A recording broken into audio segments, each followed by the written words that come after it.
I'm just going to be doing a little bit of a panel talk with Percy and Claire. We'll just find out a bit more about their creative journey. Then I'm going to ask you guys to ask some questions. You can ask them any questions you would like. And then we're going to do a little bit more of networking, so get to know each other a little bit more and see if there are any sort of creative skills or tools or things that you guys would like that we may have opportunities or access to, or just maybe give us a little bit more about yourself, and then we could do that. I'm going to see. What I had originally planned for you guys to do is to put you in some groups and actually get you to write down some ideas and then do a 1-minute pitch to us about the project. A project or something that you would like to either see on Clara's channel, the Wall of Comedy, or for Percy. So we can still do that, obviously just making sure that numbers are a little bit low today, which is fine. But I'm going to play it by ear and see how we do, depending on how many questions you guys have got. So, first of all, I want to find out from yourselves, obviously this session is all about the journey of content creation. And I'm going to ask yourself first, Percy, what makes someone a content creator? Or what do you define as being a content creator? I guess it's so subjective in terms of like what it is right now, because of course being a content creator has changed over the years. I've been creating content myself for 10 years now. First started from YouTube. I don't know how I got to YouTube, don't know why I even started in the first place, but you know, the whole story kind of makes sense and stuff. But yeah, I think someone who is who wants to express themselves. I think express themselves in different mediums, via socially or even physically. But yeah, just someone who has a story to tell. I think it's about storytelling, essentially, do you know what I mean? And I think whether that's a song or a dance or a piece of a comedy sketch, it is a story that you're trying to express, basically. So that's what I'd say a content creator is. And what about yourself, Bella?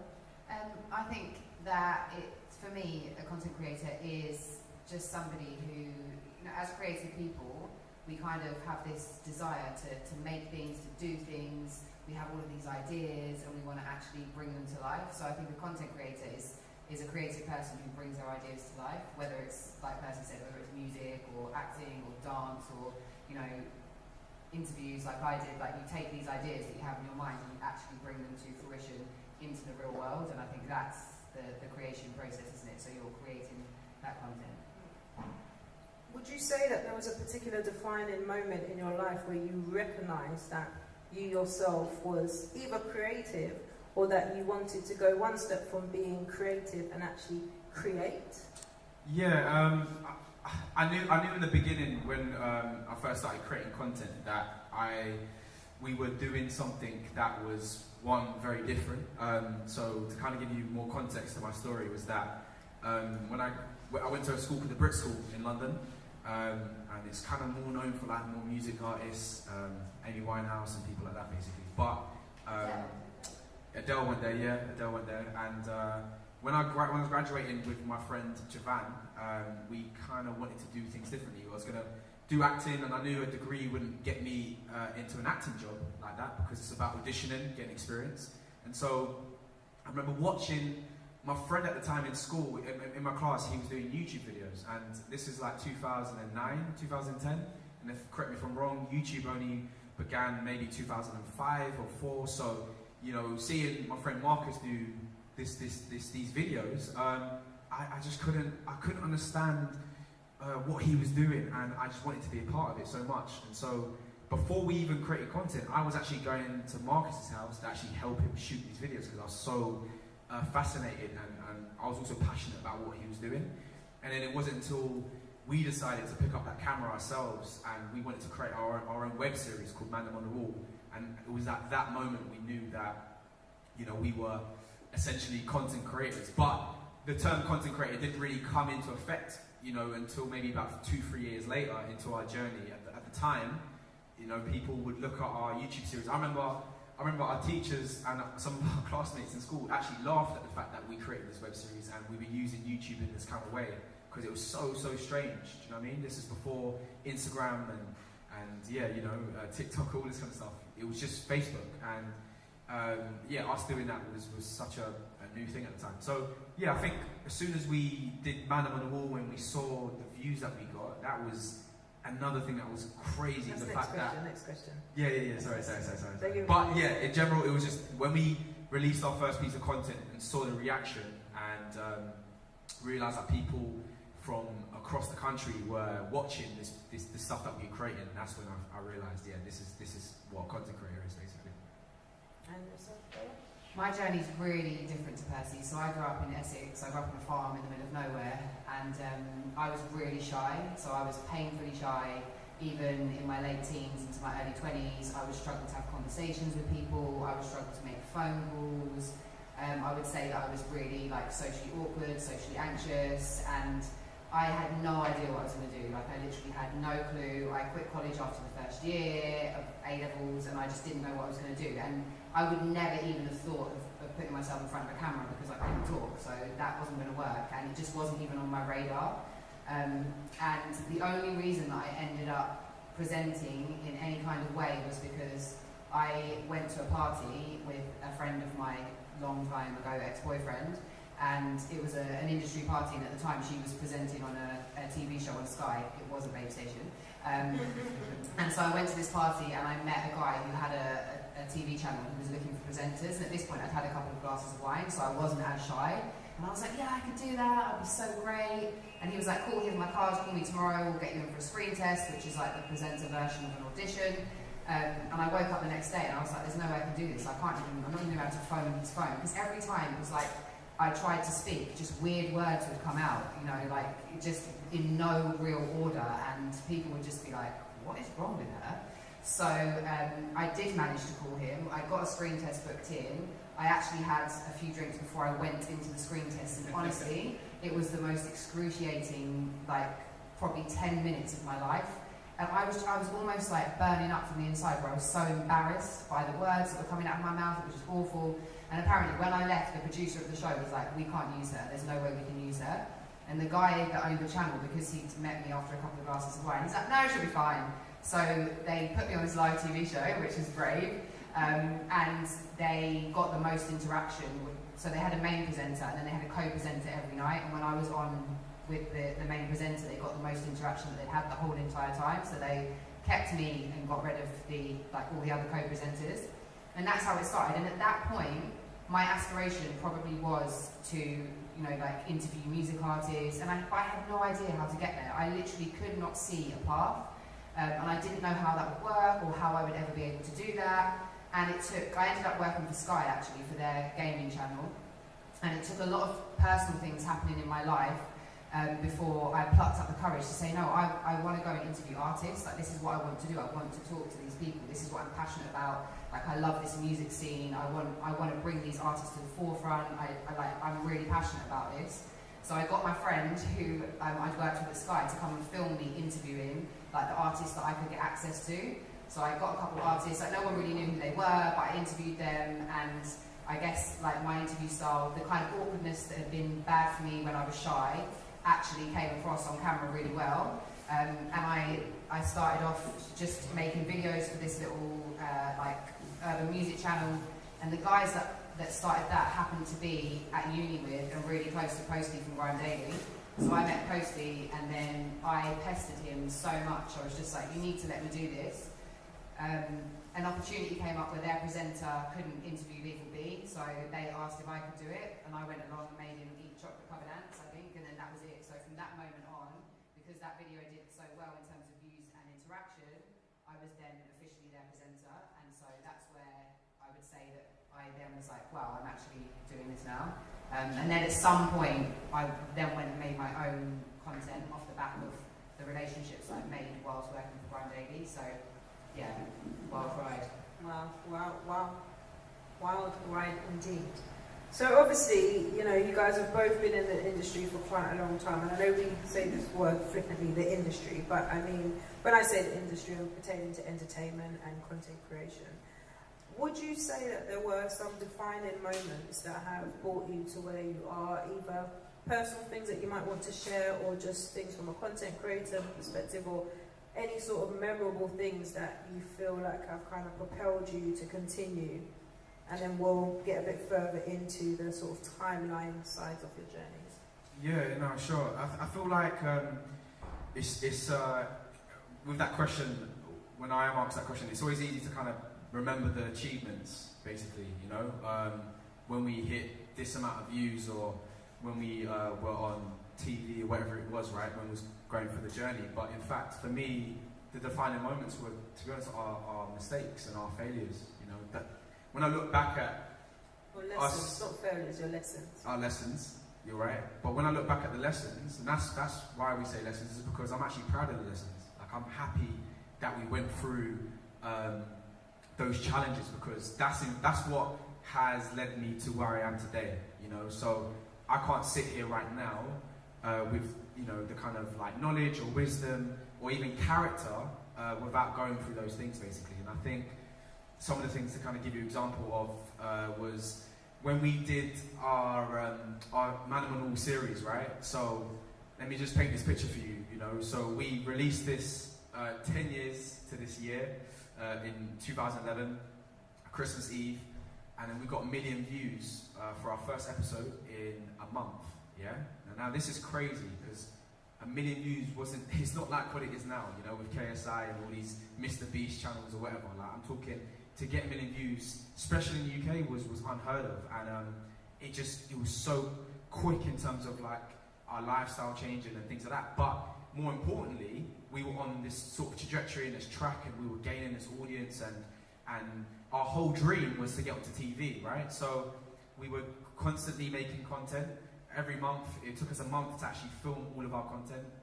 And at the time, I was doing a CBBC series in Wales, so I was going back and forth, you know, between London and Cardiff. But we got to a place, I think it was episode 4, where Channel 4 approached us to take our characters from Man and Hall into this show called Youngers that was on E4.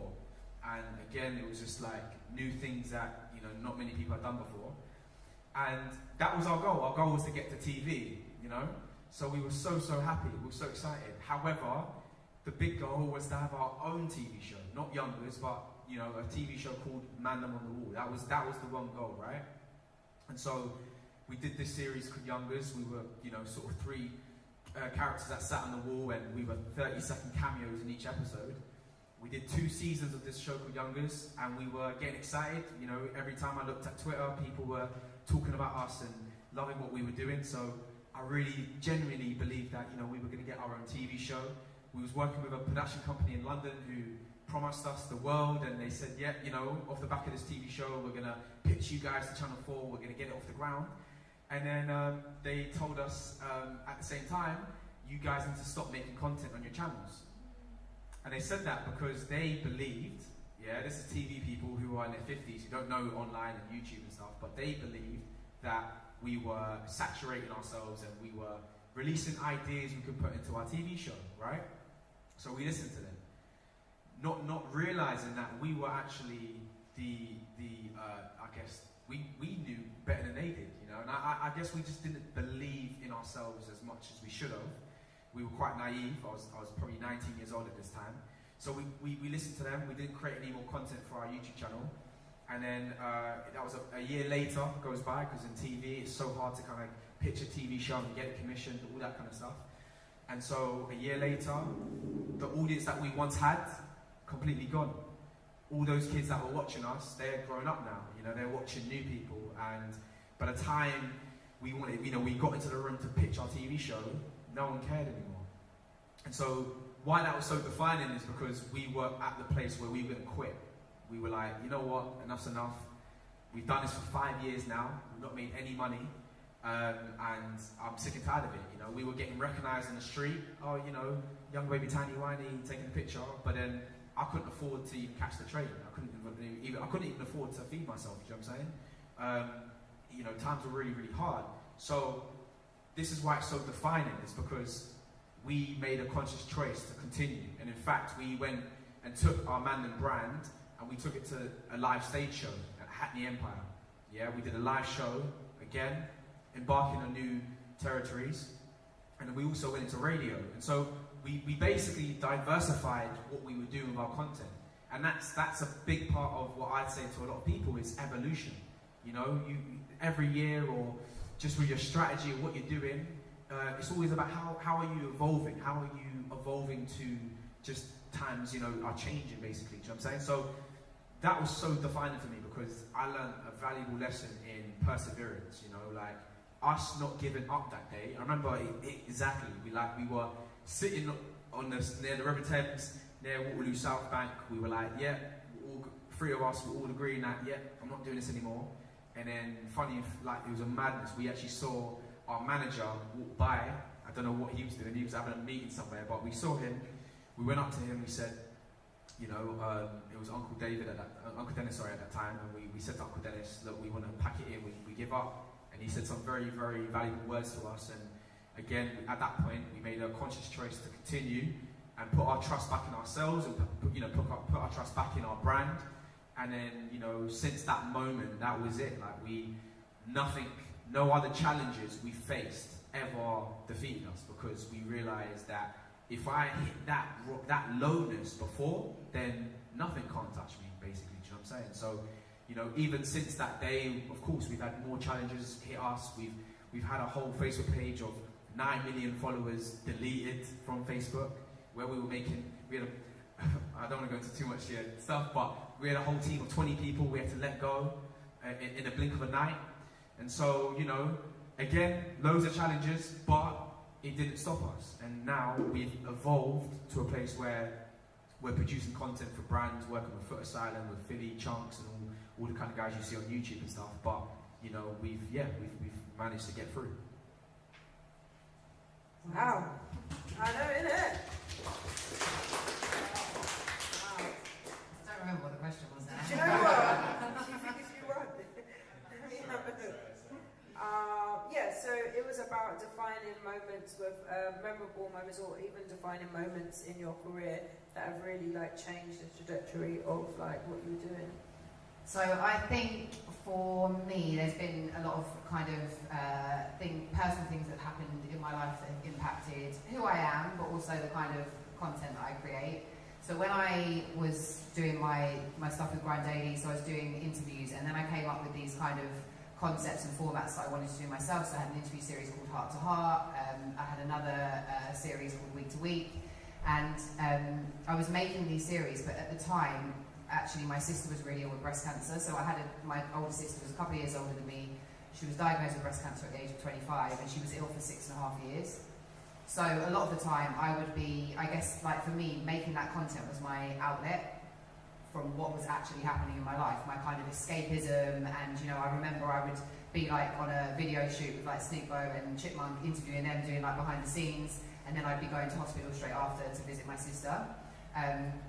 And so there was like a lot happening at that time, and trying to balance that as well, like thinking back about where my mental health was. I think that was like, it was a really difficult time. My sister died, and so at that point I was in the middle of doing this kind of like Heart to Heart series that I've started, and I filmed 17 episodes, all in like the space of about 2 weeks, and none of the artists that came knew what the format was or what was going to happen when they got there.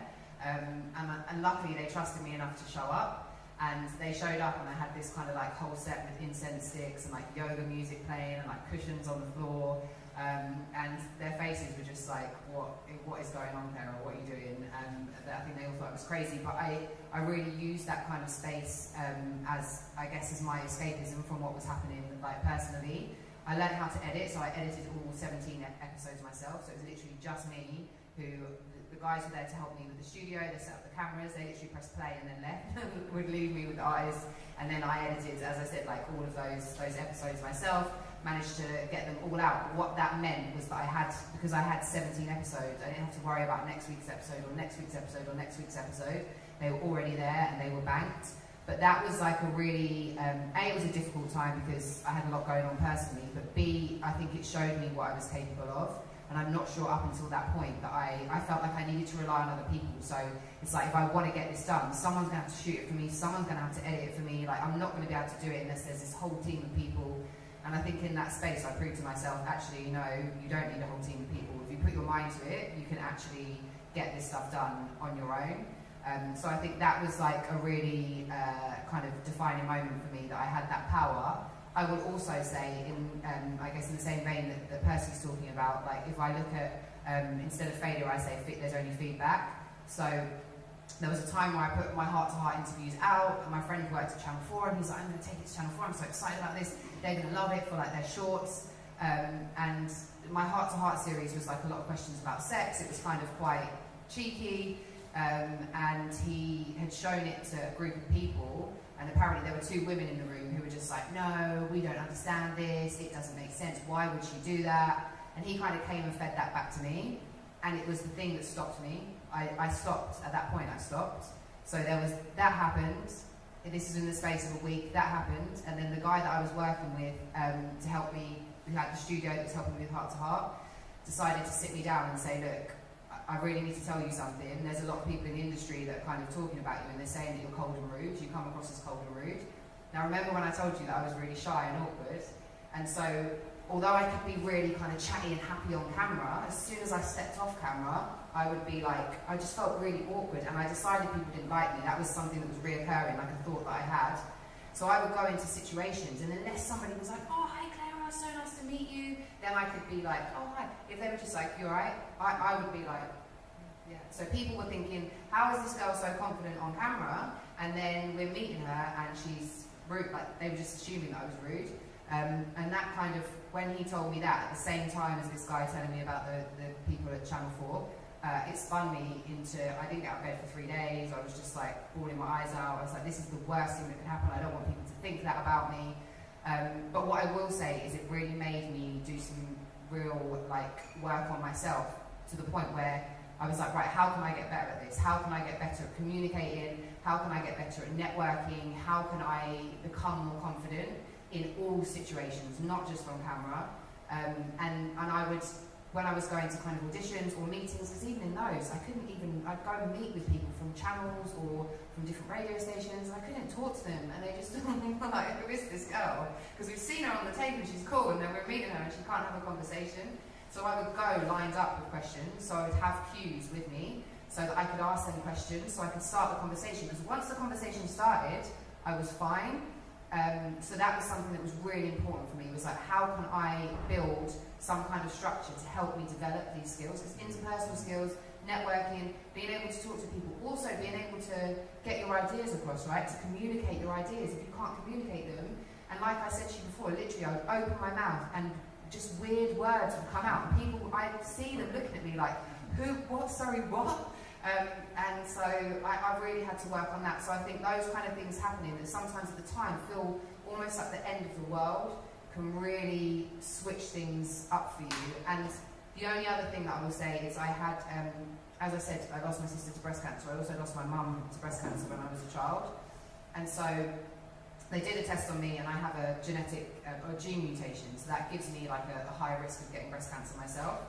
So I decided that I was going to have a preventative double mastectomy, so have my boobs removed and reconstructed, because it's like a way of apparently reducing your chances of getting breast cancer. So I kind of had this internal battle. I think, especially when you're in front of the camera, like obviously you worry about how you look and your image and what people are going to think, and you know, especially I think as a woman, I'm not saying that it doesn't affect men as well, but there's so much pressure on you as a female growing up in our society to look a certain way. I mean, it's even worse now, it's even more intense. And so I was like, right, I'm going to have this operation. It made me confront a lot of stuff. I made a documentary for Radio 1, we did lots of different filming bits and pieces.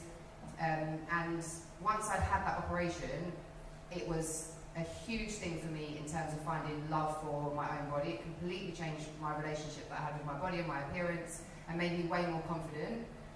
But also what happened is at that time I was presenting for 1Extra, and I kind of came back to work and I found myself going on air and just thinking, I don't really know what I'm doing anymore. Like, I don't know if this makes sense anymore. I don't know if, does any of this mean anything? So I had a lot of, maybe a bit of a crisis. And I decided to quit all of my, so at the time I was presenting for BT Sport, so doing a TV show for them on 1Extra, and there was a little voice in my head that said to me, go travelling. That's what it sounded like. And I was like, no, that's crazy. I've built up all of this stuff. I'm not going to do my own self. And it would just be like, go travelling. And I was like, by this time, I'm now 32 years old, 31 years old. And I was like, who goes travelling at this age? You do it when you're 20.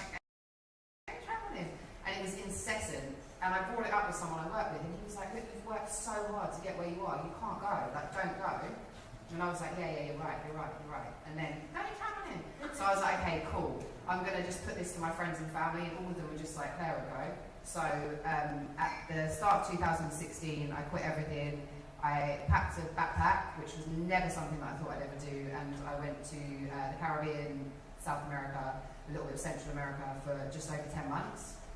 Probably one of the best things I would do, or have ever done.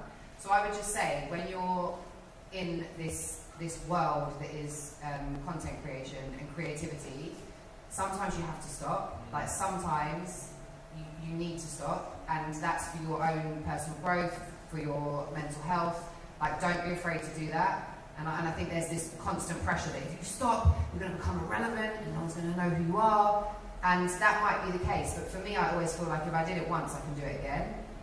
I just need that inspiration to come again. And then, like Percy's saying as well, you know, like they lost all of that following that they'd built up, but as soon as they committed to doing it again, they did it again in different ways, new routes, things appear. So I just say it's so important, like to listen to yourself and listen to your intuition, and if you need to take breaks, take breaks. Inspiration comes in those breaks as well.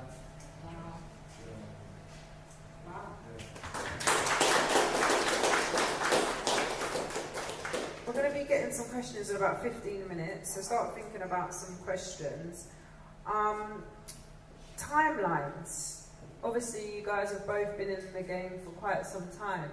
Can you just give us a rundown of what that timeline looks like? Obviously, you spoke about Mandem on the Wall, but between yourselves, there's also been quite a lot of transitions as well.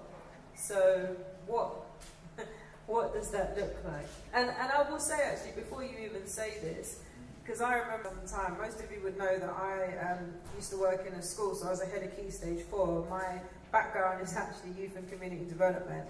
And I remember getting Javan, Percy and Dee to come to my school that I was working in at the time, which was complete pandemonium, by the way, because that was at, like, you know, you guys were, you hood celebrities, isn't it? Like, you was out there.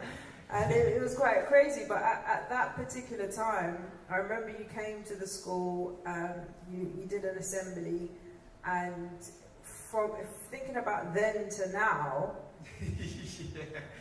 yeah. Like, other than the fact that you didn't have hair back then, like, there's a lot of things that have happened since then. Yeah, so can you just give us that rundown of it doesn't have to be year by year. Just like, you know, this day I was eating breakfast this morning and I had conflicts on that day. But do you want me to talk about any of the moments or no? Just yeah, I mean, whatever takes you. But there's been like quite you know what I mean, because I'm not sure how many. Some people would know about Mandem on the Wall, but some people might not. They might have known you at later stages. Yeah. So you started with Mandem on the Wall. Let me get a little temperature check. How old is everyone roughly? Like average age? Like 20 years old? 21? 20, 21, 18. So 18 to 25? Okay, cool. Right, boy, some people born in the 2000s.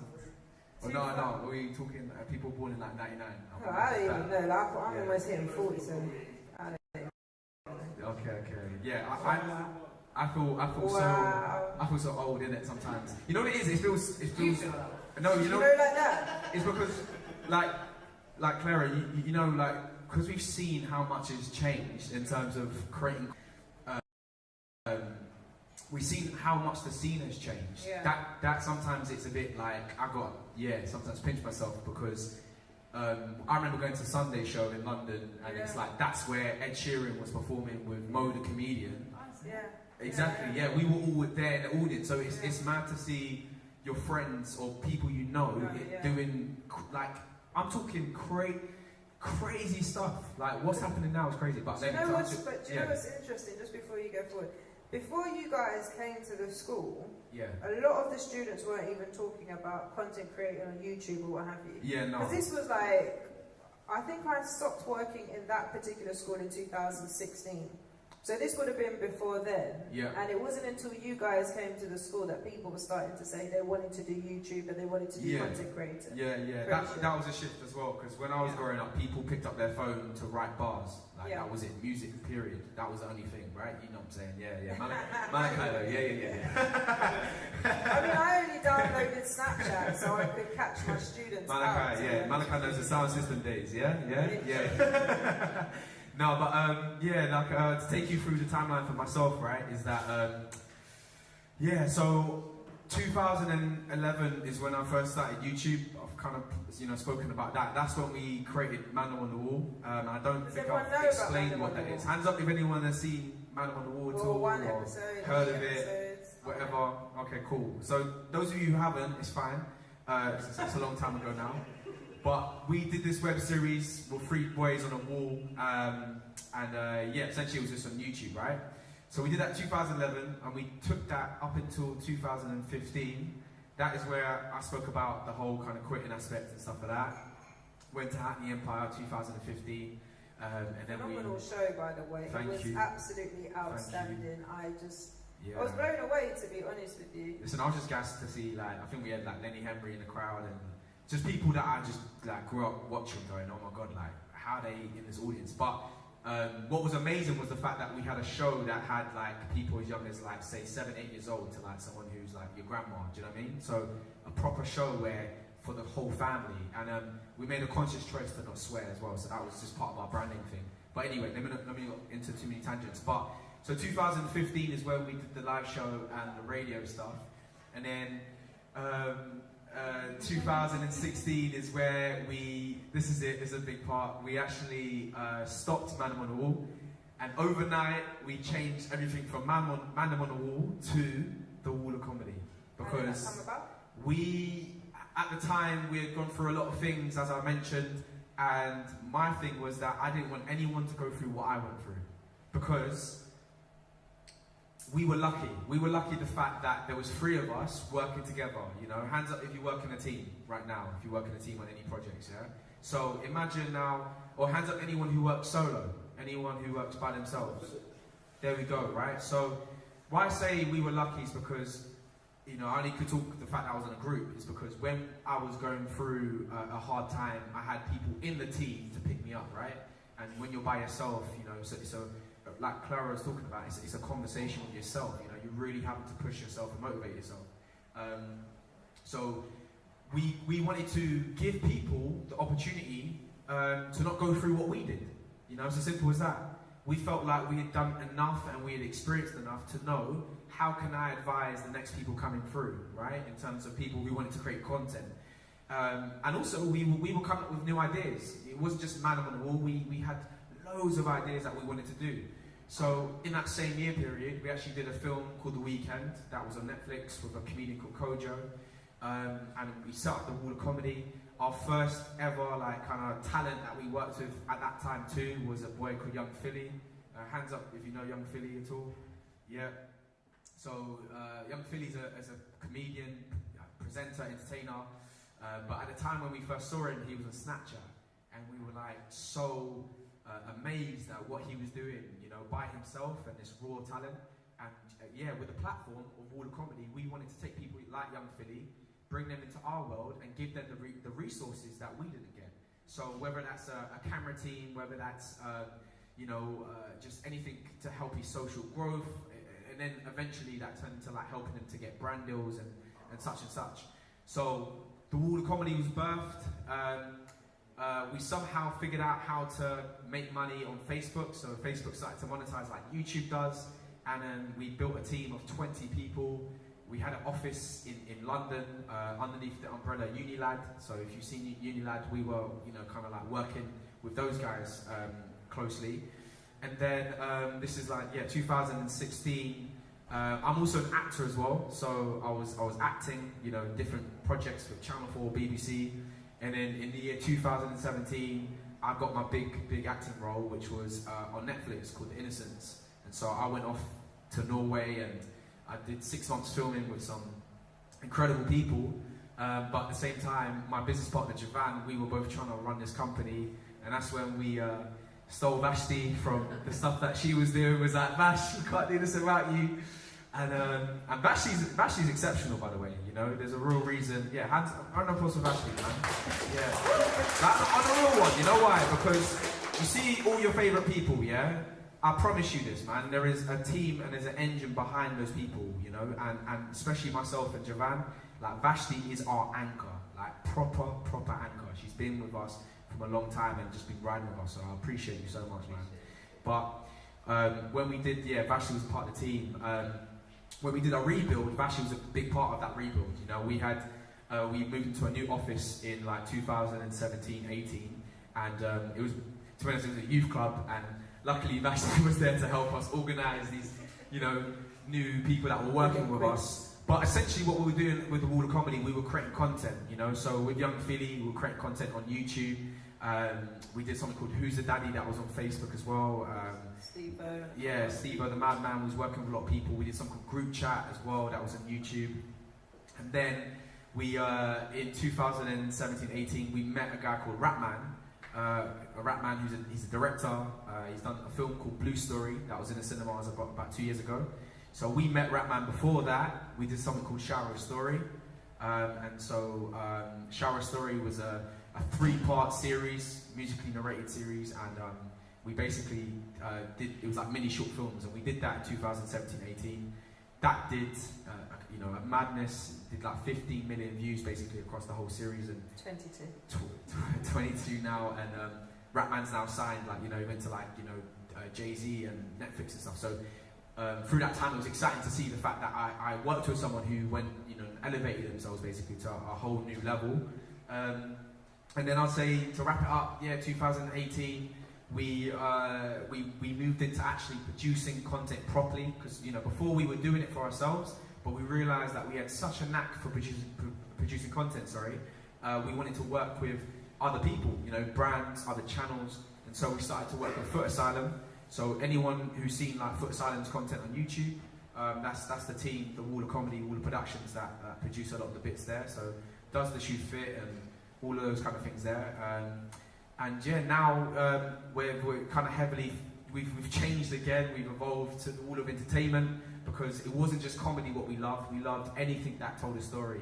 So whether that be drama or documentary, factual, anything, music related, anything, like, we love creating content. So now in you know, the year 2021, we're at a place where we're creating content for other brands, we're creating content for ourselves and other channels and stuff like that. And soon we're going to be working with, like, you know, TV. We've got a TV show coming soon as well. Working, you know, to try to get our film off the ground as well, you know, for next year. So yeah, man, our whole thing is about, you know, how can we create more content? How can I help more people out there who want to create content?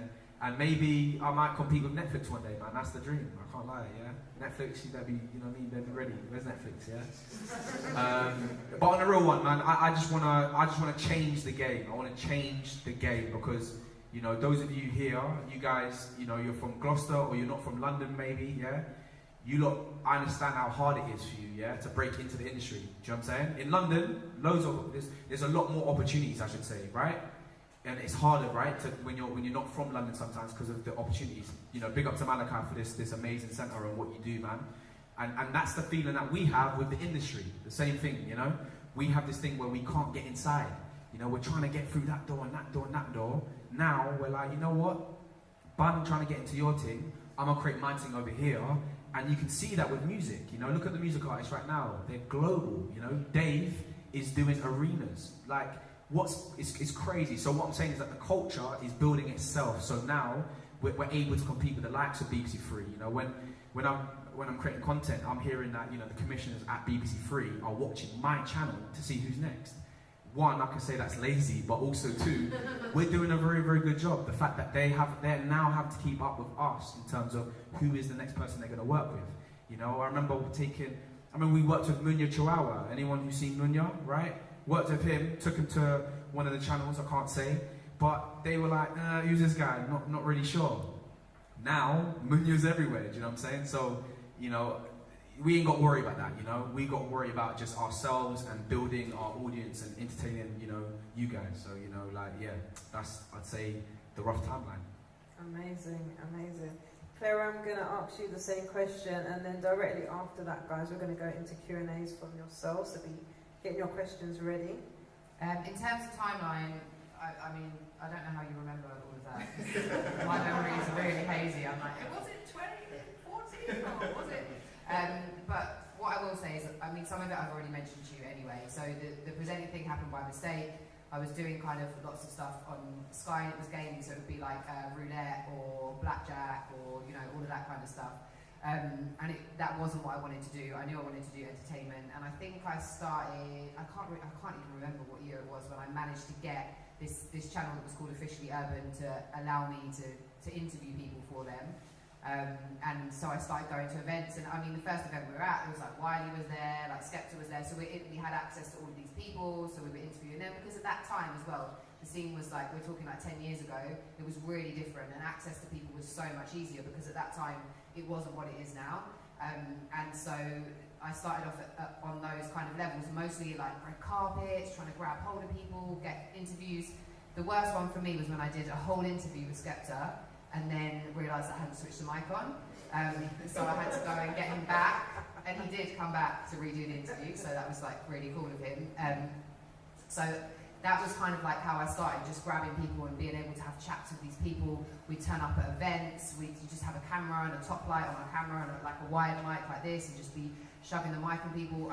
I was looking back at something that we did with Crept and Conan, and it was like a behind the scenes, I think it was Young as well. And the audio is terrible because the mic, like the wire on the mic was probably, and this is when I was doing stuff for Grind Daily, so, you know, at that time people weren't in the comments going, this audio is awful, I can't watch it. People were just like, yeah, because I think people were hungry for the content. And I started, like I said to you, I started working for Grind Daily because I was incessant. Like, I was probably the most annoying person to a lot of people. I wouldn't go away, and I did the same with One Extra actually. I hounded the guy who was the editor of One Extra to the top of One Extra so much that he was like, if you email me again, I'm blocking you. But I did end up on One Extra, so but that wasn't through him. I'll tell you how that happened in a minute. So I started doing these interviews. I got my shot with Grind Daily, and I just went for it. And the thing with me is where that shyness came through and that awkwardness came through. It meant that my interview style was different to what anyone had seen before. And it also meant that you had, I guess, kind of a lot of rappers, a lot of MCs, grime artists who had this kind of like big ego, and I would just say kind of things to them that were a little bit weird, a little bit witty, and it just got a different response, and it meant that they remembered who I was, so the next time I saw them again, they'd know straight away, they'd be like, oh, it's that weird girl. And I'd be like, yeah. And so it meant that I built up rapport with people, and once I got into Grind Daily, I was a nightmare to them. So I was Posty's probably like worst nightmare, because I was like, we need to be doing scheduled channeling like the TV channels. I was probably about 10 years ahead of myself, because that's what people have started doing, like you guys are doing. But I was saying this like 8 years ago. I'm like, we need to be doing a proper program, we need to have a schedule, we need to have release times, we need to be doing this, we need to be doing that. And they'd be like, yeah, no one was listening to me. Then I was like, we need access to American artists, like we're the biggest urban music channel. I think SBTV was, Link Up was only small at the time, so SBTV was like our biggest rival. There was a little bit of rivalry. And so I was like, we need to, and the American artists that I got access to, which was probably around like 2013, 2014, so it was like J. Cole, Trey Songz, and it was me. It was because I was relentless. Again, with their management, I would find out who to contact at the record label, I would email people, I'd find out who people's managers were, I'd track them down on Twitter, I'd get emails, like I was like a sniffer dog that would never give up. And so when I started to do the interviews, like that was cool, and then I was like, no, I want to create like a show. And so I created this show called Week to Week, which had an interview every week with an artist. So again, like we had loads of people in that. Then I would do a hidden camera stunt. So I would do some kind of crazy thing which got me out of my comfort zone, and I didn't want to do any of them, but after I'd done them I was really pleased that I had done them. And then I did a thing called Comment Corner, where I took the kind of people's really rude comments, and like some of them were quite nasty or whatever, but I just flipped them and kind of just, you know, make a bit of a joke out of it, and like reenact some of the things they were saying in the comments, or just do whatever I could to just kind of lift it and make it fun. And I was doing that with Grind Daily, and we had, our budget I think was £100, and I was giving that to my cameraman because he'd been helping me out for so long. And he was so great. Actually, some of you might know him. His name's Con Films. He does all the stuff with the Sidemen. So his YouTube channel's just hit like 1 million subscribers. And he started off, I went and talked to his college. He saw me at his college and he's like, I really like the stuff that you do on YouTube. And he's like, can I help you? And I was like, yeah, cool. So he started filming all of my stuff. And even then, he was like, he was really great at what he did. So that was kind of like, took us up probably to about 2014 when I started doing week to week. 2014 I did Heart to Heart, which then kind of propelled things further. I ended up doing Heart to Heart with KSI. So that was probably like the one that then maybe like took me outside of the sphere of just music artists. And around that time I emailed, because I would just message people. So I messaged Charlie Sloth because I wanted to be, I'd walk past the building for Radio 1 and 1 Extra, and at the time it wasn't where it is now. It was a building called Yalding House, and I'd walk past it and I just think, I want to be in there, like I want to be in there. I don't know how this is going to happen, I want to be in there. And there was a guy called Twin B who did the breakfast show, and he said to me, do you want to come and do a sit-in on my show? And I was like, I don't know what that is, but yeah. So I just literally sat in the room while he did his show. And then after that I was like, I want to do that again, I want to do that again. So I messaged Charlie Sloth, and he actually replied to me. He's like, I really like the stuff you're doing on YouTube. I want you to have a segment on my show. And I was like, what? So he had a 1 Extra show, which was like a smaller rap show at the time. And so I started doing like a weekly segment for him. So that got me in the door. I met producers, and then I started doing 1 Extra. Probably around, loads of stuff happened all around the same time. So it was in that time space. I had KSI on the 1 Extra show that I was doing. And I got him to do a Fire in the Bog. At this time, he wasn't making any music, so he wasn't out there doing music. So I took him to the 1 Extra toilets whilst a track was playing. So we had a live radio show happening, and I recorded him doing a freestyle in the toilet, with a toilet brush hanging down from the ceiling. And I put that video out. The producer at BT Sport saw it, and then asked me to go into BT Sport. I was like, we really like you, we don't know what we want to do with you yet, but like, would you be up for this? So they screen tested me, and then I ended up doing a TV show there. And then that kind of takes us up to like 2016 when I took a year break. And then I've done, like someone said the other day in the comments on my YouTube channel, is that this channel has been on the biggest roller coaster journey I've ever known. Because there's kind of like, when I went traveling, I was doing like travel vlogs, then I've done stuff about spirituality, now I'm doing a dating show, so there's been like, I've done like stuff with Deji and so there's just been loads of different things that I've done. It's been like this. But I think for me, if I'm being really honest, a lot of it is kind of like, I'm just trying stuff. I'm still just giving stuff a go. I'm like, if I'm passionate about this, or if I think this might work, then I'm just going to do it and see how it pans out. And I think that's been really important for me, is to just know that it's okay to be who you are. And I know that my sense of humour is quite masculine, so I'm kind of like a bit laddie. The things that I find funny are kind of quite laddie. And I think sometimes even if other people, you have to understand that you're going to have people that love what you do, you're going to have people that don't like what you do, but there's no point in trying to please everyone, because you cannot. So if there's something that you enjoy, just do it at the end of the day. You're not going to have any regrets, and it's better for you to be making stuff that you love and you're passionate about than making stuff for other people that you're coming home at night thinking, why am I doing this? I don't want to be doing this. So I think that's kind of a really important thing. But just to add on, in the same vein as Percy, I guess, like for me now, when I'm thinking about what I want to do next, and I love interviewing people, that's kind of like my space, just because I love chatting to people and trying to like work out. And I think for me now, it's become more about how they've created success. So you were, Percy was talking about Ed Sheeran. Like, I was quite good friends of Ed, and he used to come and like stay at my house. And he would go, I remember before Plus came out, he had the CD, and we put it on in my car because it had a CD player, and he played it to me, and he was talking me through every song, and he was talking me through not just every song, he was talking me through every album he was going to do, and what size tour, so like from arenas to stadiums, etc., would go, and what sound every album would have. And I promise you that he has done exactly that. So that level of self-belief, and he knew it, he just knew it. And so like watching people, you know, do those things is incredible. But I also think now, for me, I'm like, hold on a second, guys. I've had conversations with Giggs as well. I've interviewed him like numerous times, and one of the things that I was talking to him about is he was saying to me, he told me a story, and he said that his little boy was at primary school, and his little boy was saying to his teacher, I want to be a rapper, I want to be a footballer. And the teacher's like, no, you need a plan B because you know, you should always have a plan B, blah, blah, blah, blah. So when Giggs went to parents' night, which I can't imagine, you know, like Giggs turning up at like parent teachers' evening or whatever it is, the teacher said to him, oh, you know, your son keeps talking about being a rapper or, you know, being a footballer, and, you know, well, I wanted to join NASA, and look at me, he definitely needs a plan B. And Giggs said to him, don't tell him, don't talk to him like that, because if you're going to crush his dreams now, then he's got no chance. Like, self-belief is everything.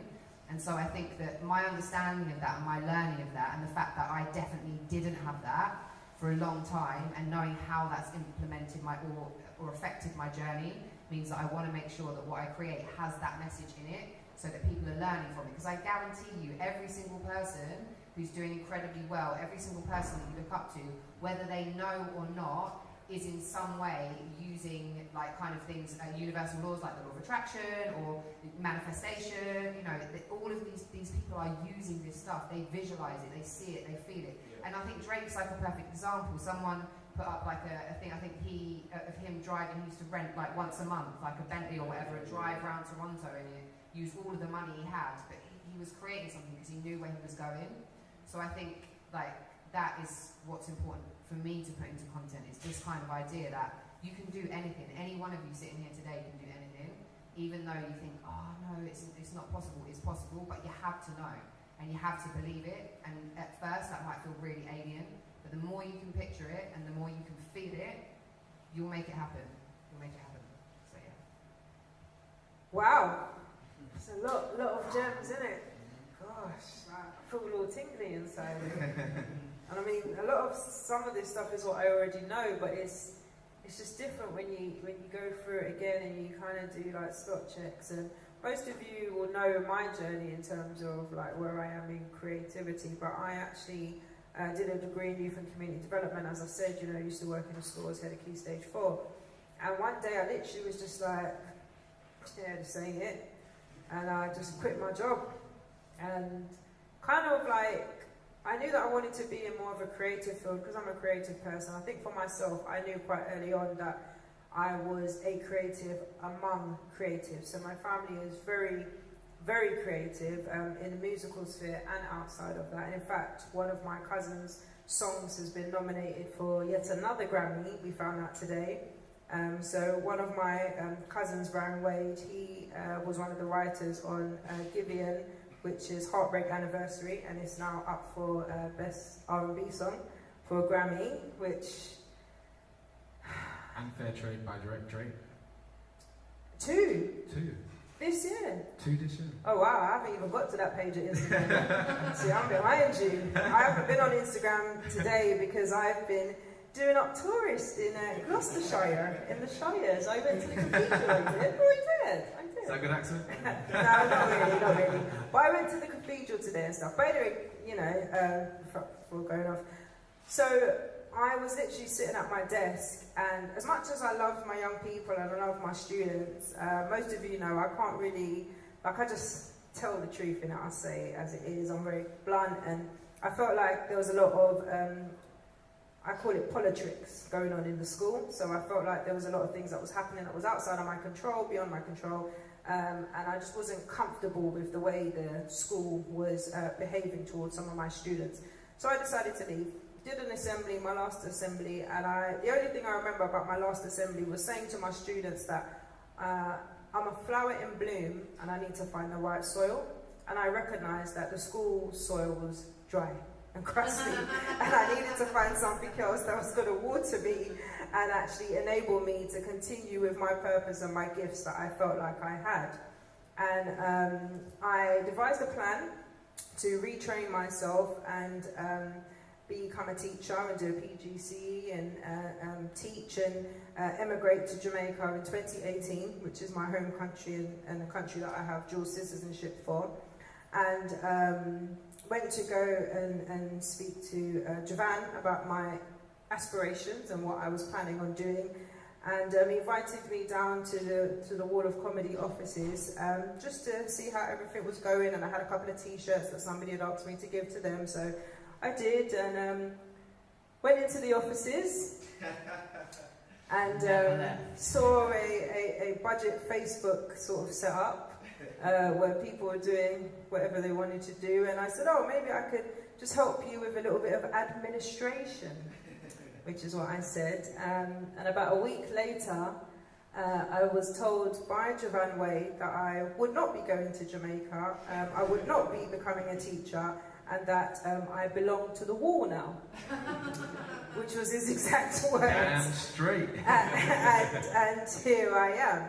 So I myself am not a content creator, but I am a creative, and I am someone who has done some really interesting things because of, you know, not necessarily just a relationship with the wall. I have, you know, brought a lot of skills myself to the table, but I would say that, you know, being around such creative people has enabled me to sort of have a different level of understanding. I'm able to have conversations that I wouldn't have necessarily had before. I've produced 3 bits of content now. So I produced a shoot recently with the wall for McDonald's.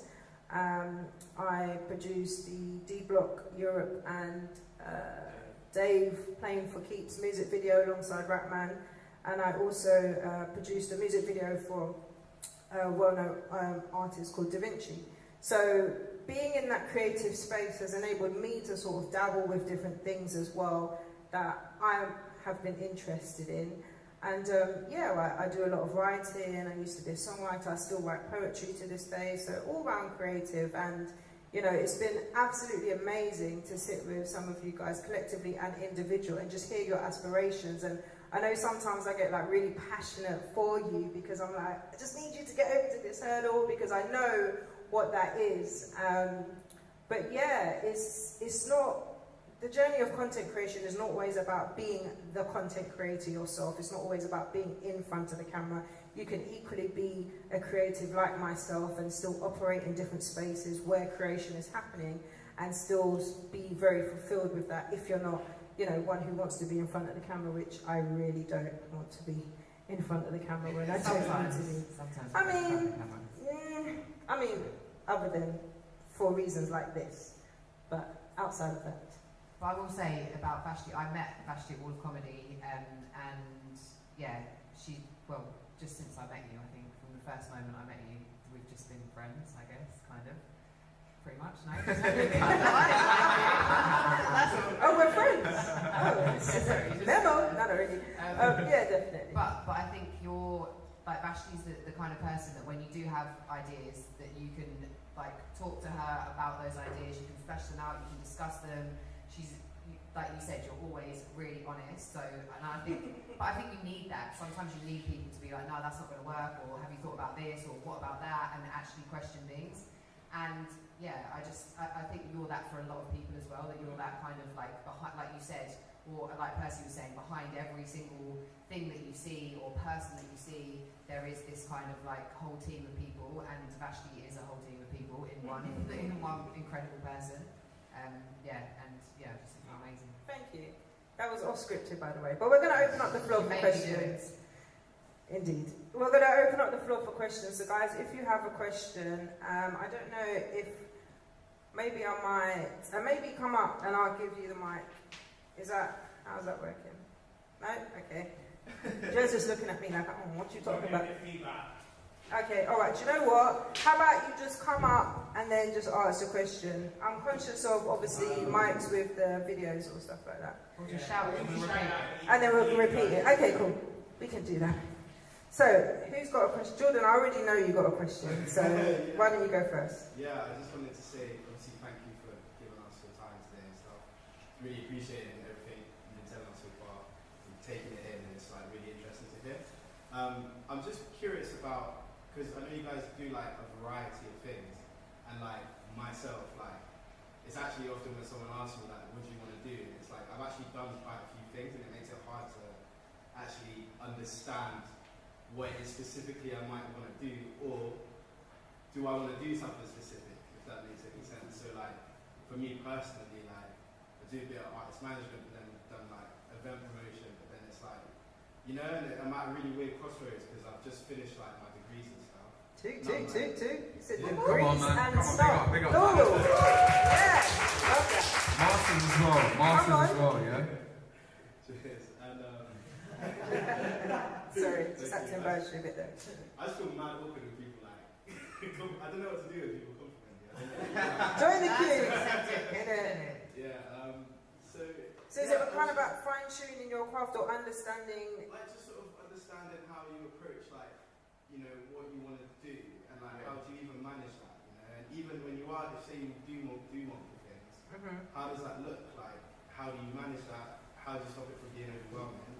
How do you, you know, not give something too much or less attention? Do you know what I mean? Basically, how do you manage wanting to do a variety of different things and how do you approach it? I mean, I have done a lot of different things over the years and had to balance a lot of plates. So, like for example, when I was at One Extra, I was also working in a hotel reception and doing. So I'd have Brian Daly on the go, and I'd have all these different things on the go. What I think is important is to not to limit yourself, because obviously you have a lot of passions, and I do think that at some point you have kind of like a feeling of what one, you know, is your line of work. And it might not even be something you're doing right now. It might be a combination of, you know, of different things. It might be that you're doing events management, and so you're not doing the promotion or the arts management, but you're managing events and the artists when they're at the events, and etc., etc. But I do think that, especially when you're young, like, you don't have to limit yourself. You can try and do different things. When it comes to overwhelm, I think that's a really personal thing, and you will probably know when you're starting to get overwhelmed. And I think that's about putting boundaries in place and being able to say no to things as well, and to be able to know when, for you, enough is enough. But honestly, I don't think anyone can tell you, because we're not existing as you. You know, I don't know what really you're like super passionate about. So I would say, don't rush it and don't try and force it. It will come to you. Like, you will know when you land on that thing. You're just going to be like, this is it, like, and really want to go after it.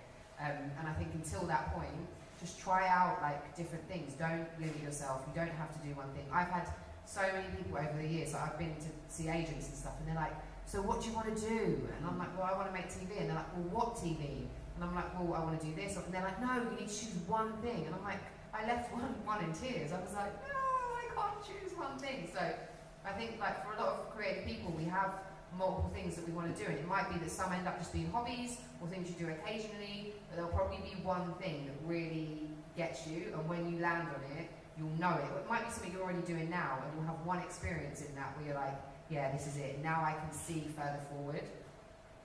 So I would just say, keep going with what you're doing. Make sure you're putting boundaries in place to look after yourself and to make sure you're taking care of yourself.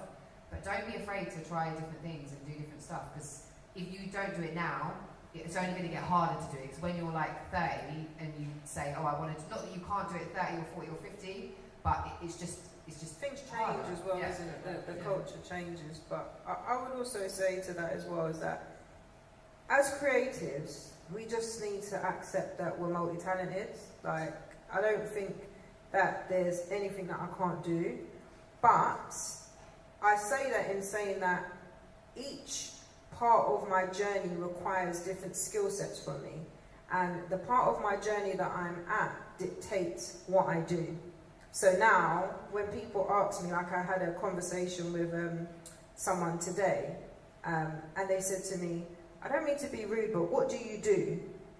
And I said, I sell time. Because that's what I do. I do all of the jobs that other people need to get done so that they then have their diaries freed up for them to do whatever they need to do. I can't get into this. There's so many slashes in my name as to what I do. It's just, sometimes I'm even bored at listening to myself about what I do, because it's like, what don't I do? But I'm not afraid to come out of the pigeonhole anymore. I'm not afraid to say, okay, I can do this or I can do that. It just kind of depends on what people's needs are. And obviously we've had conversations, Jordan, and I know that there's a number of things that you're doing, but depending on what the needs of those people around you are, those are the things that you do. And those are going to be the priorities depending on what your journey looks like. So you don't have to worry about, yeah, but am I this or am I that? You're a creative. If you wasn't a creative, you would be an actor, or you'd be a writer, or you'll be a singular thing, but you're not. You're all of these things together, and that's okay. And, you know, like Claire, I've had so many people say to me, yeah, but what's the one thing that you do? I sell time. That's what I do. People pay me to help them with their diaries and organisation and stuff like that, so that they have more time on their hands to be creative and do the things that they need to do. But you don't have to pigeonhole yourself. You just look at what the things are that you're doing. And for me, even like projects like this, I've got another blood project, as you guys know. I also work with the Wall of Comedy, so I'm constantly having to sort of dissect myself, and depending on the needs or the priorities at the time, that's the things that I focus on. So month to month, I focus on what the priorities are, but I'm not singularly just that at that time, or just this at that time, and whatever, you know what I mean, the jobs require. Yeah, I'd say onto that is that, like Clara's mentioned in there, it's about capacity. It's about capacity in terms of like what you can do. And also for me, because I get the question all the time as well, do you still act? Do you still do this? Do you still do that? Right? And there is a little bit of that mentality, I guess, because of traditionally in England as well. When you get to America, you know, everyone kind of, you know, is able to do different things. Yeah, actors, singer, rappers.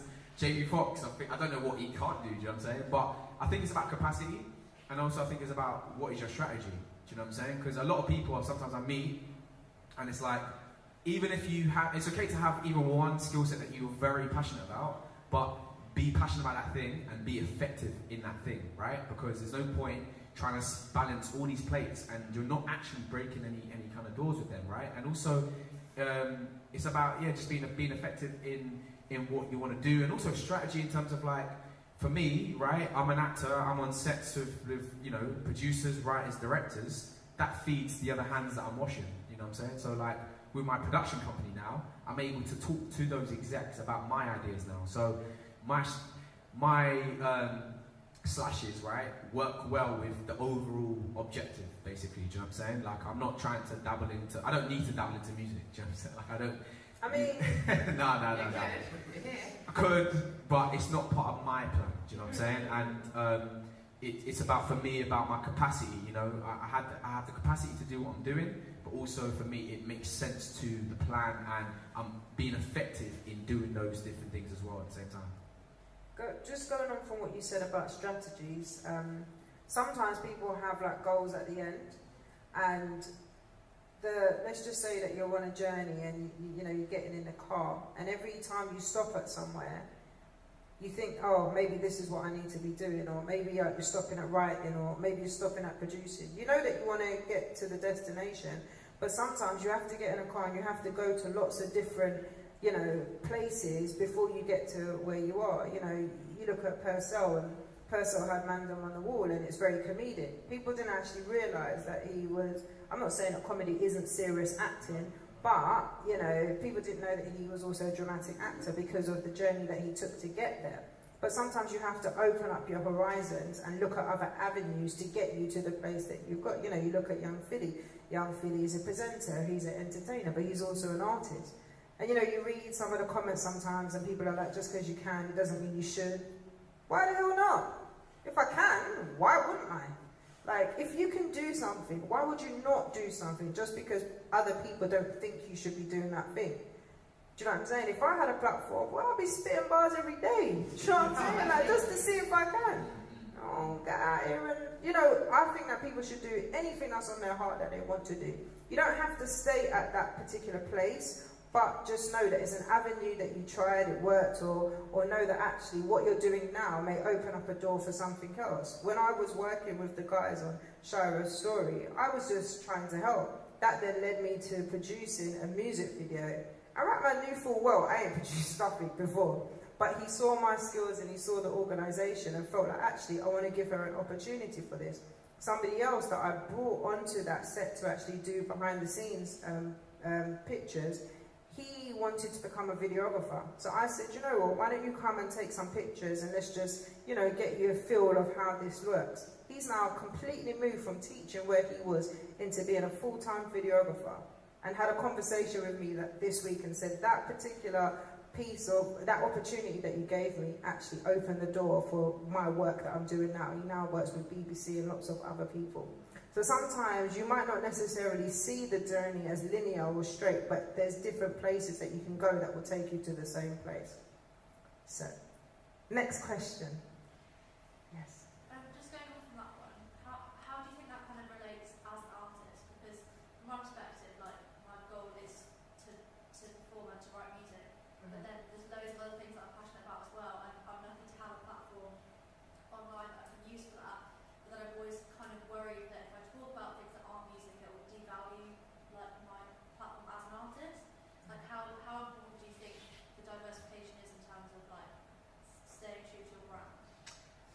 I think if that is staying true to your brand in terms of talking about those other things with your music, then that's staying true to your brand.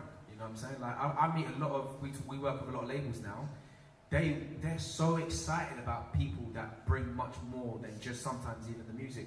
And it's not to say, oh, you need to get into content and everyone's got to be a content creator to be a music artist, right? But what you're doing is you're building a connection with an audience, right? And you're allowing that audience to get to know you and have an emotional connection to who you are and also to your music. And I think that's beautiful. Like my favourite artists, I think some of us watched the Adele show on ITV, right? Amazing. But you know what? Amazing music. I just love her so much. Do you know what I'm saying? And completely, yeah. So, you know, if Adele wanted to do, I don't know, some YouTube content that is about yoga and that's what she's passionate about, then so be it. I really believe that those kind of worlds can work well, you know, like, just the kind of music artists I love so much. Like, there's a guy called Tom Misch, he's a music artist, right? He's talking about he wants to score a film. You know what I'm saying? That's a completely different tangent, but it's still in line with what he believes in, what he's doing, you know? Essentially, he's trying to create music that's going to, you know, draw a feeling out of people, and that's what he can do in film. So he's probably going to explore his interest in that lane as well. But who determines what your brand is? Is it not you? Right, so if that's what you want to do, then that's part of your brand. Yeah. And if people are invested in you and they're engaged, I think what people like is they like to be able to digest something. So they like to be able to understand how you got from there to there. And if you can give them that journey, and if you want to go into, let's just say that you want to go into traveling, let's just say I'm an artist and I want to start going traveling. If I start talking, before I start putting out traveling content, if I start talking about when I'm on holiday, this kind of music makes me feel this way and it just reminds me of like a beach, then people can find connections. If you then are in the car and you're singing along to something and you're like, oh, this makes me feel like, what was we was listening, when we was driving up here yesterday, we was listening to a playlist with a very interesting name. And we were saying the types of, we were singing the songs and saying, we can see this in a film where we'll be driving around like on a beach with the top down and that kind of stuff. You need to like kind of drip feed people information so they can understand the connection. And once they understand the connection, they're still going to be engaged with your content because it's you, it's your brand, it's engaging. But you sometimes have to like kind of hold their hand to understand it. But at the end of the day, you put out whatever you want to put out because it's going to be on brand because it's you, and that's what it is. Yeah. What is the other stuff that you want to do? Like loads of stuff really. Like obviously mainly music, but I'm really passionate about like mental health, psychology, and things like that. And like just like general lifestyle stuff. Like I enjoy just making like vlogs, but then so yeah, like I don't know. My family always be like, oh, that's not your music. You shouldn't be filling your online space with something that's not your end goal. Well, but I would say actually to follow on from what Percy was saying is the more relatable you are, the closer you're going to get to your audience. And you know, very often, and I think traditionally, you have kind of like the artist, and then but the fans as well. So you've got the artist, and then you've got the fans, and there's this kind of separation. And I guess like what YouTube has done, what Instagram has done, what TikTok has done, what Snapchat has done, is allowed us into people's worlds. And so, you know, you might get people who just really like your vlogs. You might have an audience who really like your music. But I think that actually, you know, I think it's really important. I think it is that in attracting an audience is so important when it comes to music. And I for one, like you were saying about Adele, but there's people I follow and I'm so intrigued. Who are, like, what do they do? Who are they? Who are their friends? What's their life like? And so I think to lift the kind of, you know, that the curtain, like remove the curtain and to just be more relatable, then, and talking about mental health I think is so important, because again, you've got this separation between the people that are up there and their life looks so perfect and it looks so great, and I'm all the way down here feeling like really distant that my life could ever be like that. So to know that you go through the same things that I go through, and it just makes you more relatable to a whole load more people. So I would say, you know, if you're making music, that's part of your vlog, right? You are showing your journey. You're showing, what does your writing look like? How do you feel? And when I interview artists, like, I'm fascinated by how people's minds work, because that's not what I do. So I'm like, but how do you come up with these things? And I'll be asking questions like, what's your writing process? Like, how does it work? Where do you get inspiration from? Are these your real stories that you're telling? Some artists will tell me, these are the things that fascinate me. Some people will be like, oh, I just record, like, I'll sing the melody into my phone. Some people will be like, I'll go into the studio with the producer and I'll just be like trying to relay to them what it is that I want them to do. So everyone has these different processes, and for people like me, I might be in the industry, but I don't know how any of that works. So I'm fascinated by all of that stuff. So I think that, yeah, the more relatable you can be, and the more you can kind of show people and lift the curtain, I think that is brilliant. And like Vashti was saying, you decide what your brand is, not anybody else. And if it feels right for you, no offense to your family, but just shush, because it's you. You have to live it, and you don't want to be 5 years down the line thinking, why didn't I do that? I knew I should have done that. Yeah. Listen to yourself. Just even on the family thing, like, honestly, like, sometimes I take it with a pinch of salt, but you have to think about how credible is the information that someone's passing you. Do you know what I'm saying? Like, I have to, like, I love listening to people that have gone through something that I'm also going through, or I'm looking to go through that kind of pathway. It's very hard to listen to my teacher or my mum who hasn't gone that route at all in the slightest. Like, how did she get? You know what I'm saying? Where did they get the ideas to tell me what is right and what is wrong? And there's no right or wrong. It's subject. You know? And even like what you're saying about just your brand. Like for us, when we first started, we were like, create the buzz and the bees will follow. I swear to you. And even on the comment stuff that Vashti mentioned, we saw all of that stuff. You know, I remember Skepta talking about it in one interview. You know, when he started it, you know, people would say this, oh, who's this guy, da da da.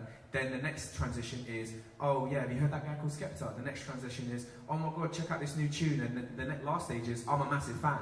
And sometimes it just takes that perseverance, but literally, you know, as long as you got your goal in your head and your vision, that's all that matters, man. Do you know what I'm saying? Everyone else will catch up to your story.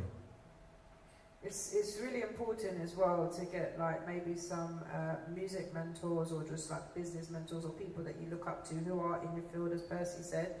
And I gave an analogy I think it was last week, I gave an analogy that when it comes to mentoring and stuff like that, we're all on the ladder, but just some people are a couple of steps ahead of you. So those people are going to be able to tell you how to get up the ladder quicker than you got up the ladder, because they've now gone through the process. They know, you know, if there's like, oh, don't go on that rudder, that piece of the rudder, because that one's broken, or, you know, go on this one, or just be careful about the splinters over here. Like, they've been through it, so they're going to be able. And also, we're living in the most technological, digital time. You know, YouTube, there's so much more information that you would have had than, you know, we would have had. Do you know what I'm saying? As I said, I say my age quite a lot, and people always just say, oh, why are you always talking about your age? Not firstly, because I look good, that's the first thing. but secondly, like, you know, I'm going to be 40 in 2 years, and what that shows me is that the shifts that have happened during, like, my life, you know, 40 is the new 30 or the new 20. Do you know what I mean? Like, when my mum was 40 or when my family members were 40, it was a different time altogether. Do you know what I'm saying? Like, it was completely different to where we're at now.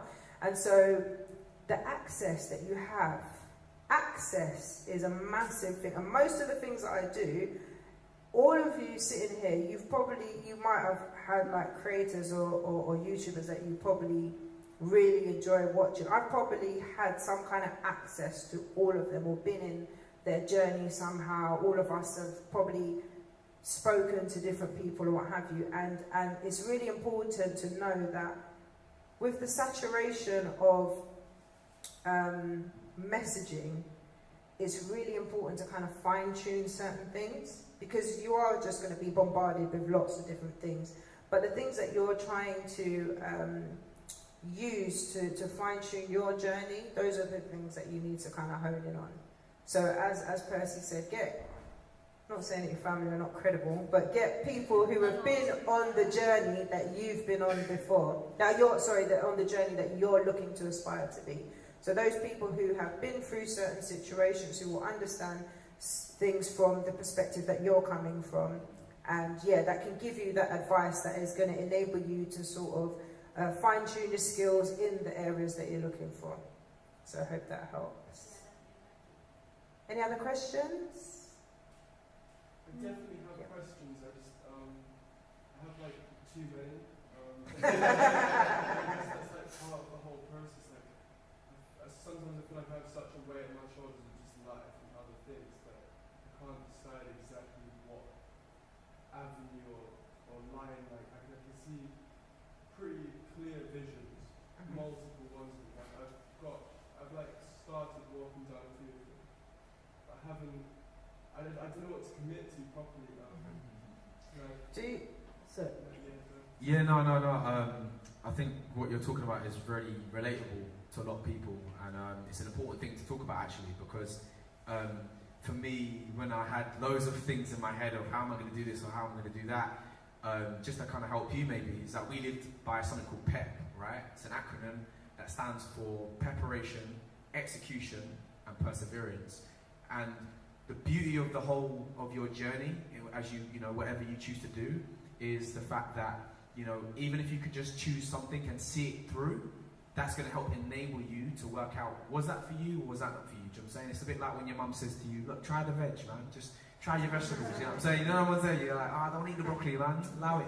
But once you do try it, right, you experience something to work out, was that for you? And you know the ones where you actually like it and you're like, oh man, I actually like what I just ate. Yeah. Now I'm like, oh, now look, you know what I'm saying? I look bad. But the point of that exercise is the fact that sometimes you don't realise, obviously, what you like until you try it, do you know what I'm saying? And I think it's important for you lot, as creatives, and I beg you guys, to just try things and just and execute. That's all it is. Don't have expectation of I need to get 1 million views or do this or do that. No, like literally just get into the habit of just trying, because I promise you, the more that you try, is the more that you're going to learn and the more that you're going to get closer to the thing that you really want to aspire to. Yeah, the only reason I interrupt on that, that's a really good point, and I find a lot of creatives in this room, sometimes there's a barrier between, they've got great ideas, but then you don't see the execution, you don't see the, How do you get over that barrier? Can we come back to that question, Monica, if you don't mind, because that was one of the written questions. But just to answer your question, the way that I kind of look at all of the things that I want to do, because as I said, as creators, we just want to do everything because that's how our minds work. I kind of look at things as like a house. What are the foundations of the things that you need to do? If there are things that you want to do, in your mind, some way or shape or form, there's going to be an order to it. You just don't know what that order is yet.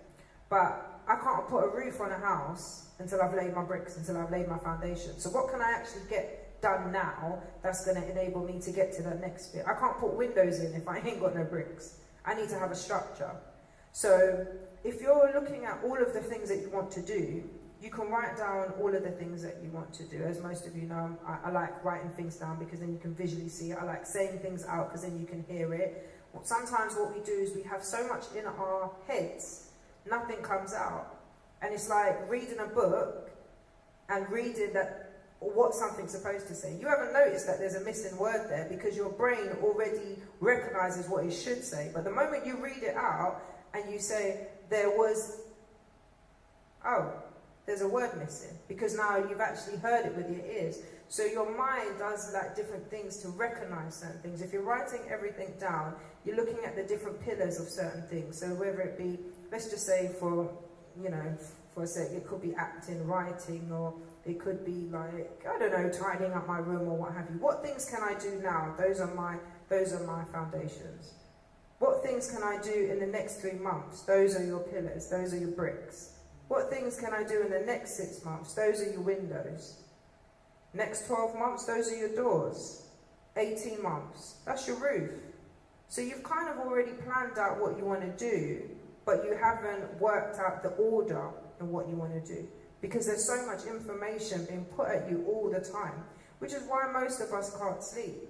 I used to suffer from insomnia for a very long time because my mind is constantly being stimulated. And it gets to a point where you just don't even understand. It makes you question normal things, like normal day activities, or just things that you would just do without thinking about it. Now you start second guessing, should I be doing this? Shouldn't I be doing this? Is that okay? I asked Clara today, like, does she think I'm too particular? Because one of my friends said I'm picky with my food. And I'm like, well, I'm going to be picky with my food because I only eat what I like. Do you know what I mean? But I'm starting to question things because now someone else has said it, and now I'm a bit conscious of this. Get everything written down. Get what your main pillars are to you. What is your own ethos? What is your own mission statement? What is it that you're trying to achieve? And then look at the things that are actually going to work in line with the things that you're trying to achieve. And what you'll realize is that you will actually start to put things in order according to your needs right now, your needs in 3 months, your needs in 6 months, a year, and so on. And then you'll have your plan and start to understand what you should be doing. I feel like I've got layers upon layers on the list upon list. Yeah, do you know? Things to do that, which like feels like not a burden, but at the same time, like I've written it down. I've got a lot of things I want to do, and I feel like sometimes I struggle to get the energy to do the things I tell myself I want to do. You know, when I hear you talk, it sounds a lot like me to overwhelm.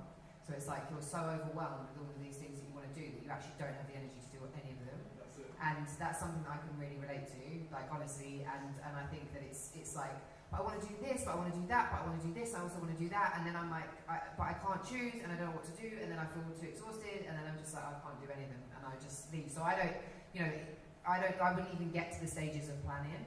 And I actually think, and I'll be really honest with you, that sometimes this is a little bit for our own commitment issues. It's like, sometimes it's very often to do with fear. Like if you were to dig deeper, there's often a fear of failure. And so it's like, if I really commit to this, if I commit to this one, and it doesn't work out, what does that mean for me? And you might not even be conscious of that, but we have something called our subconscious mind, and we have programs within our subconscious mind that we're not necessarily conscious of, but they're actually running our lives.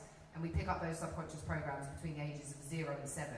So, you know, and we're not even necessarily aware of what they are until we start to really look at ourselves and work out what these patterns are that we keep repeating. So once you start to become aware of that, what I would say to you is, going back to what Percy said, is I would say to myself, right, do you know what? I'm going to pick one thing. I'm going to pick one thing, and my mind is going to try and get me out of it because it doesn't want to commit. It doesn't want to fail. It doesn't want to commit. It doesn't want to fail. My mind's going to say, no. What about this? What about this? There's going to be all these things waving at you, but I'm going to choose one thing. I'm going to choose this one thing, and I'm going to start it, I'm going to plan it, and I'm going to, execute it. So I'm going to do it. I'm going to do it. I'm going to get to the end. And I guarantee you that, you know how I said to you when I did the Heart to Heart, and I did the 17 episodes, and I edited them all myself, it gives you another level of power because you've overcome that fear that you don't even know is there. But I promise you, from what you're saying to me, it's a fear of failure that's making you exhausted, that's making you not want to commit to anything. So choose that one thing, have someone who can hold you accountable. I'm sure there's somebody here who can hold you accountable and say, this is what I'm going to do, this is my timeline.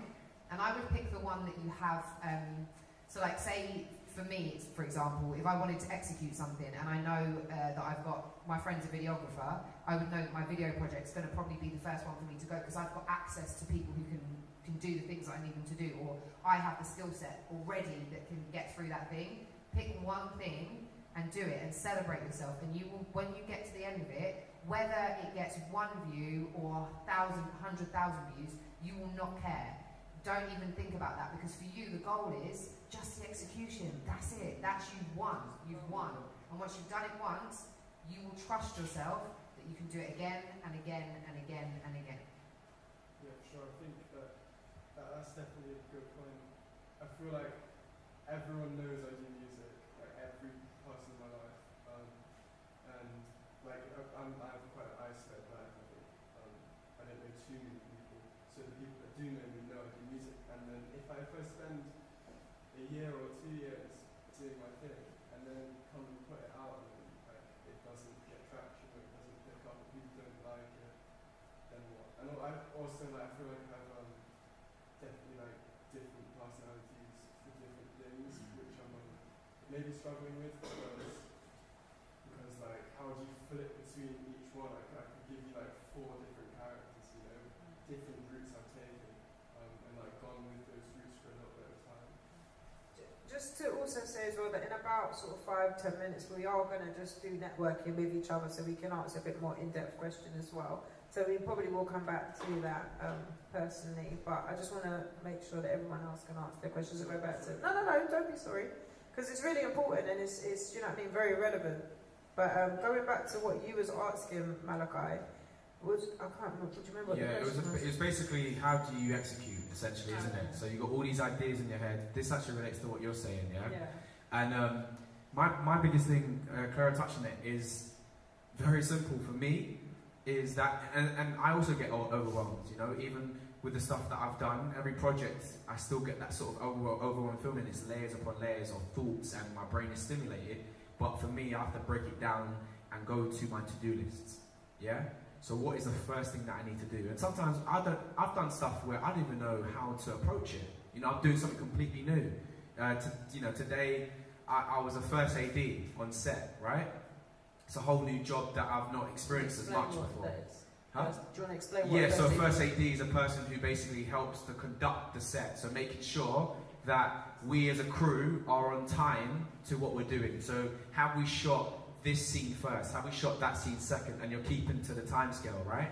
Now, anything I'm approaching new, I might go find that research on YouTube, online, as Vashi said, access, right? I might speak to other people who might have done that same thing, but usually YouTube's my first point of call. So once I've got that research, I break it down in terms of like the small building blocks. What's that first thing I'm gonna write on that to-do list? Now, like Kara said, I get so much satisfaction when I cross off that one thing. Sometimes, I get so anxious when I wake up sometimes and I have to produce this whole shoot. I'm so anxious to make that first phone call. I've got to call the catering company, you know, for example's sake. As long as I've done that thing off my to-do list and I scratch it out, I celebrate it. I'm like, yes, I've won today. Do you know what I'm saying? I might even have like just 3 things on my to-do list. I might have 5. But as long as I'm getting through that to-do list, when you look back at all your sheets of paper, that's where you can see the level of work rate you've put in. Because sometimes my book of paper, when I'm working on, say, a 6-month project or 3 months or whatever it is, I'm going back through loads of pages of to-do lists. And when I think about it, I've made it very simple for myself to not get overwhelmed, but using my to-do list, I've just gone, you know what? I'm going to take it step by step, every day as it counts, do you know what I'm saying? And don't think so far into the future, just think about what you've got to do now. And even sometimes if you want to help work out your to-do list, work backwards. Look at the end product and go, okay, cool, I want to release my first music video. What do I have to do to work backwards to get there? Do you know what I'm saying? You know, so it might be actually just to, you know, produce the music video. It would be a step in itself, correct? But before that, I need to create the actual song itself as well. So what do I need to do to create the song? You know what I mean? And then I'll work backwards again. Find the producer, maybe a studio. First of all, foremost, be inspired to write that song. Do you know what I'm saying? So then, again, my steps are just, you know, all built out for me. And then as long as I'm ticking off that to-do list, I feel like I'm getting closer to that goal. Reverse engineering. Choose your goal and then reverse engineer it and work out how you get to that goal. What are the steps? And rather than trying to go forward, it's always like Percy saying, I think better to reverse engineer it and then get to your step 1. And then you know it's going to take you there. But remember, like Ashley said, when you're on that, even if you plan it to go dun dun dun dun dun dun, it might be that it goes dun dun dun dun dun dun. So just, and also the other thing I think, just when I was hearing you, and something that comes up for me is that sometimes when I said to you, like you choose the start and you know where the end is, and you've got this one thing, you're going to get to the end of it, and that's what your goal is. Our minds can be really tricky. Like I've suffered with depression, with anxiety, and so, you know, sometimes my mind will be like, why are we, you know, and these thoughts start to come in, like intrusive thoughts, and then you're like, do I even want to do this? Is there any point in doing this? I'm never going to get there. Is it going to work out? But one thing that I've really learned is, first of all, we are not our thoughts. We are the thinker of our thoughts straight away, so that puts a separation between you and your thoughts. Number 2 is, which no one ever told me until much later in life, is you can choose your thoughts. So although we just go along letting our thoughts tumble into our head, if we decide to take control of them, we can. So if there's a thought in your head that isn't helping you or supporting you, then you have to work your hardest to change it. And question your thoughts. Question your thoughts. Because sometimes your thought will be like, this is pointless. And then you'll go, yeah, this is pointless. I'm going to go and sit on the sofa or watch Netflix and eat some crisps. Like, that's a much better idea. Of course. But if I stop and go... There's nothing wrong with that, by the way. There's nothing wrong with that. But if I say to myself, this is pointless, and I question, is it pointless? Is that true? I'll get to the conclusion that no, it's not true, because it's leading me where I want to go. But if I believe that thought in the first instance, I'm just going to keep giving up. I'm not going to get to the end. So I think that it's really important to understand the relationship between ourselves and our thoughts and how powerful they are. Whether they're positive or whether they're negative, essentially they are the deciding factor. So just make sure you're questioning them. If they're negative thoughts that are telling you you're not good enough or you can't or whatever, question your thoughts because they're not true. I just want to say, sorry, quickly, before I forget, is don't have, you know, it's very hard to say this sometimes, and I can understand it's hard to digest, but I don't go into any project with an expectation to be viral or to be like however you deem success. What I'm trying to say is that it's a creativity of your expression. You know what I'm saying? It's you versus yourself. Don't worry about other people's opinions of the project. It's about, was you proud of what you created? If that's correct, then that's success. Do you know what I'm saying? Like, whatever comes with it is a bonus, you know. But for me, I try to always think about this is something I want to create, and I'm proud of this inception. Whether it gets 1 view, 2 views, whatever it is. So I just don't want that to detriment you in terms of what you're trying to do, regardless of your friends. It doesn't matter if anyone's known you for 2 years doing something. It's about how do you feel about that, and it's your personal journey doing that thing basically that you love. And also, sorry Bash, there's stuff that would have come out like 10 years ago that no one cared about 10 years ago, and then, you know, at the point of 5 years, suddenly someone finds this particular, you know, thing on YouTube and it blows up. My friend she's just visiting back from LA. She moved out to LA. She's a stand-up comedian. She's had a Netflix special. She's had like a couple TV shows commissioned. She's got a film, like a comedy film that she's going to star in, and she's working with Kevin Hart, like all of these different people. And it started because she was doing like the stand-up comedy circuit in the UK, but she did a YouTube series that got no views. Like if you go and look at it now, it still doesn't have a lot of views, but there was some agents in LA who saw it and thought she could be good, and they got in contact with her. So that's nothing to do with, you know, in how many views she got. She didn't get views, but the right people saw it. So that's why you cannot make your creativity dependent on, you know, other people's opinions or how many views you're going to get, because otherwise you will literally do nothing. You won't even start. And I think that's why I said to you about the fear thing. Is like you're already at the end deciding that it's not going to do well, so you're not going to start it. Like that's, you know, then you'll never start. You'll just go, oh, I'll take a couple steps, no, I'm going to run back. Oh, no, I'm going to run back. So it's really about like, and I think that kind of saying where your only competition is who you were yesterday, like that's the only thing that matters. So just forget everyone else and just get it done.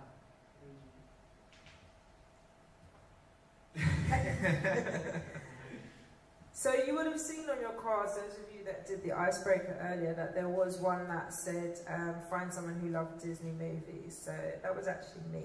I love Disney movies. And I actually went to see a Disney movie called Encanto at the weekend. And yes, I did cry, because it's Disney and you have to cry. But there was one part of the film that really just punched me in my gut. And it basically, they just said, you are more than your gift and you are more than your talent. And I was just like, oof, we in church, like, you know, but that's what I'm going to say to you guys. You're more than your gift. You're more than your talent. It's an expression at the end of the day. It's a way in which you express yourself, show your creativity, and it's a gift that you give to someone else. But you're more than just that. You're not just your talent and you're not just your gift. So we're going to end it there. We're going to do a bit of networking with you guys. We're going to come down, speak to you, obviously speak to each other as well, answer maybe a couple more questions. You know, let's exchange details on Instagram, etc., etc. Obviously, don't be in my inbox all the time because, you know, I've got a life. No, not really. But yeah, just be good to talk to you guys a bit more. And thank you so much for listening to us talk. Thank you.